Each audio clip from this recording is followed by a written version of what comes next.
Isang magandang umaga sa ating lahat, mga kapatid ko kay Kristo. Isang magandang Biyernes ng umaga, mga kaibigan, mga kapatid. Salamat sa Panginoon dahil Biyernes na naman. At inaanyayahan ko ang bawat isa sa inyo na makinig at magninilay sa mensahe ng Panginoong Hesukristo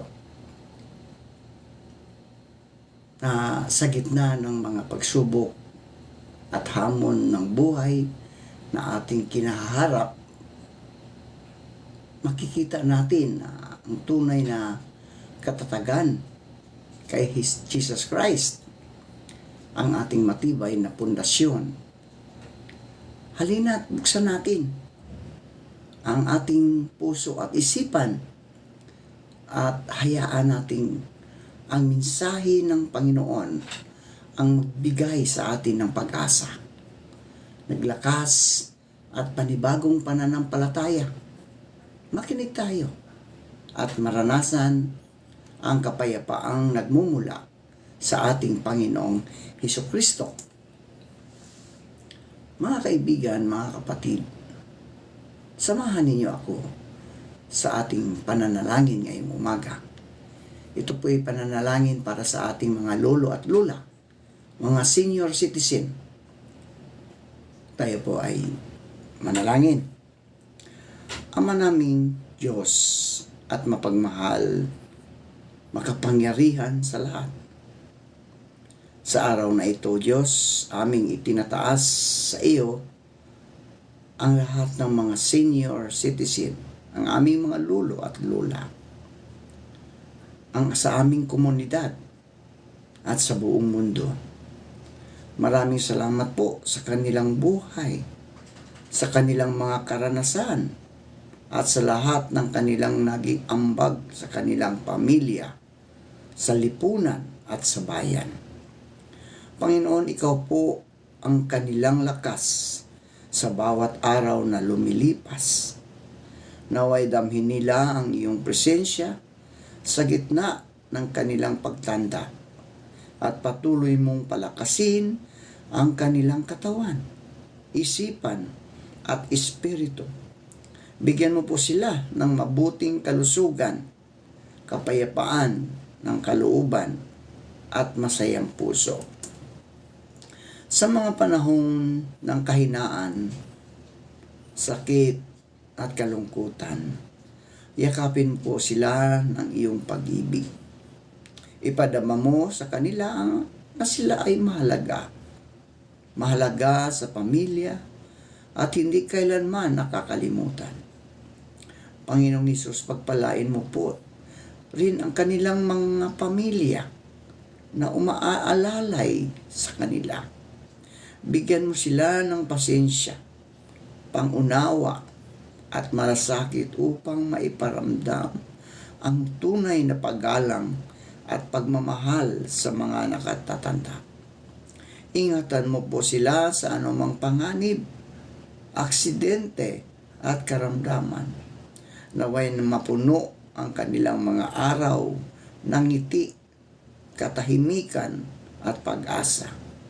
At sa bawat araw ng kanilang buhay, ipaalala mo sa kanila na ang kanilang mga pinaghirapan ay may saysay at ang kanilang buhay ay patuloy na may layunin sa iyong mga kamay. Sa iyo po namin itinataas ang lahat ng senior citizen.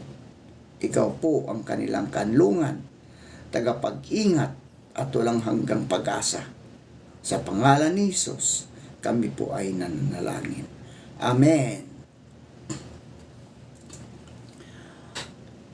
Ang ating pong pagninilayan ngayong umaga, mga kaibigan, mga kapatid, ay matatagpuan sa Bagong Tipan, sa libro ni Mateo, Kabanata 12, talatang 9 hanggang 14. Ito po ang sinasabi. Pagkaalis ni Hesus sa puok na iyon, pumasok siya sa sinagoga. May isang lalaki roon na paralisado ang isang kamay.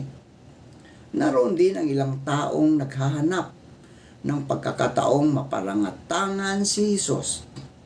Tinanong nila si Hesus, naayon ba sa kautusan ang magpagaling ng may sakit kung araw ng pamamahinga? Sumagot siya, kung kayo'y may tupang nahulog sa balon sa araw ng pamamahinga, hindi ba ninyo ito iaahon?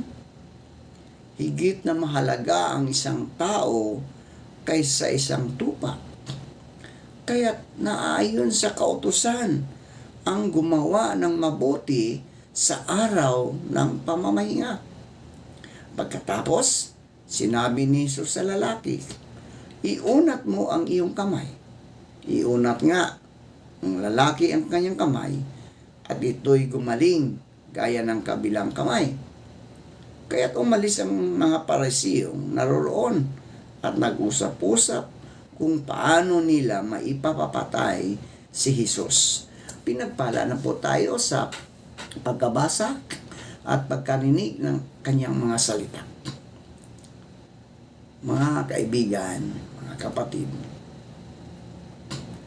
dito sa bahagi ng Gospel ni Matthew, talatang 12, kabanata 12, talatang 9 hanggang 14, makikita natin ang isang mahalagang tagpo, kung saan si Jesus ay hinarap ng mga Pariseo habang siya ay nasa sinagoga. Ang usaping pinag-uusapan ay tungkol sa pagpapagaling sa araw ng pamamahinga o Sabat. May isang lalaking may kapansanan ang kamay ang naroon. At tinanong ng mga Pariseo si Jesus kung ayon ba sa batas na magpagaling sa araw ng pamamahinga. Ngunit ang tanong na ito ay hindi talaga para matuto, kundi upang siya ay maparatangan at maipahamak. Dito ipinakita ni Jesus ang kanyang karunungan at malasakit. Sa halip na umiwas, tinanong niya sila ng isang simple ngunit makapangyarihang tanong. Mga kaibigan, mga kapatid, kung may isang tupa na mahulog sa hukay sa araw ng pamamahinga, hindi ba nila ito iaahon? Sa ganitong paraan, ipinapakita niya na ang awa at kabutihan ay higit na mahalaga kaysa mahigpit na interpretasyon ng batas. Sinabi ni Jesus na ang tao ay higit na mahalaga kaysa isang tupa. Di ba mga kaibigan, mga kapatid? Isa talagang mahalaga ang isang tao. Mga kaibigan, ipinapaalala nito na ang Diyos ay hindi kailanman laban sa paggawa ng kabutihan. Hindi laban sa kabutihan. Kahit anong araw pa ito, kahit anong oras, kapag tayo gumawa ng kabutihan sa ating kapwa, yan ang tunay na kalooban ng Diyos, ay ang pagmamahal, pagpapagaling, at pagbibigay buhay. Hindi ang pagkakait ng tulong sa nangangailangan. Pagkatapos pinagaling ni Jesus ang lalaki, isang simpleng utos lamang ang kanyang sinabi, at ang kamay ng lalaki ay gumaling. ito ay patunay ng kanyang kapangyarihan at ang kanyang puso na puno ng habag. Ngunit sa halip na matuwa, ang mga Parisiyo ay lalong nagalit at nagplano kung paano siya ipapahamak. Mga kaibigan, kapatid, dito natin makikita ang kaibahan ng dalawang uri ng puso. Unang uri ng puso, ang pusong bukas sa kabutihan at himala. Pangalawang uri ng puso, yun yung pusong sarado dahil sa inggit at matinding paninibugho.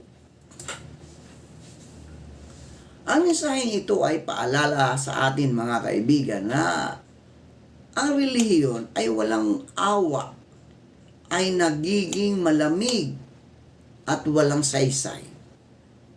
Ang Diyos ay hindi nalulugod sa pagsunod lamang sa batas kung nawawala naman ang pagmamahal sa kapwa. Sa kabubuang mensahe sa ating pagbubuod, mga kaibigan, mga kapatid, ang tunay na pananampalataya ay hindi lamang sa pagsunod sa mga alituntunin, kundi sa paggawa ng kabutihan, lalo na sa mga nangangailangan. Si Jesus ay nagtuturo na ang awa ay mas mahalaga kaysa mga ritual, at ang buhay ng tao ay higit na mahalaga kaysa anumang tradisyon. Naway turuan tayo ng talatang ito na maging bukas ang puso, handang tumulong at laging piliin ang pagmamahal kaysa paghuhusga. Tayo po ay manalangin. Aming mapagmahal at makapangyarihang Diyos, marami pong salamat sa iyong mga salita na nagmumula sa Mateo. Salamat po sa paalala na ikaw ay Diyos ng awa, Diyos ng pag-ibig, at Diyos ng kabutihan, na higit na mahalaga kaysa anumang tradisyon o batas na walang pagmamahal. Panginoong Hesus, turuan mo po kaming magkaroon ng pusong katulad ng kay Hesus, pusong mahabagin, handang tumulong at hindi natatakot, gumawa ng mabuti kahit sa gitna ng pagtutol o paghusga ng iba. Alisin mo po sa aming puso ang pagiging mapagmatigas, mapanuri at mapagmataas. Bigyan mo po kami ng mata na nakakakita ng pangangailangan ng aming kapwa, kamay na handang tumulong at pusong handang umunawa. Naway piliin namin ang kabutihan higit sa pansariling interes at ang pagmamahal higit sa batas na walang malasakit. Panginoon, kung kami man ay naging katulad ng mga Parisiyo na minsang nagkulang sa pag-unawa at habag, patawarin mo po kami. Palitan mo po ito ng tunay na pananampalataya, ng may gawa at ng kabutihan at pagmamahal sa kapwa. Turuan mo po kaming maging daluyan ng iyong awa sa mundong ito, upang ang aming buhay ay magbigay ng pag-asa, kagalingan at liwanag sa iba. Sa iyo po namin iniaalay ang lahat ng ito. Sa pangalan ni Jesus, kami po ay nananalangin. Amen at amen.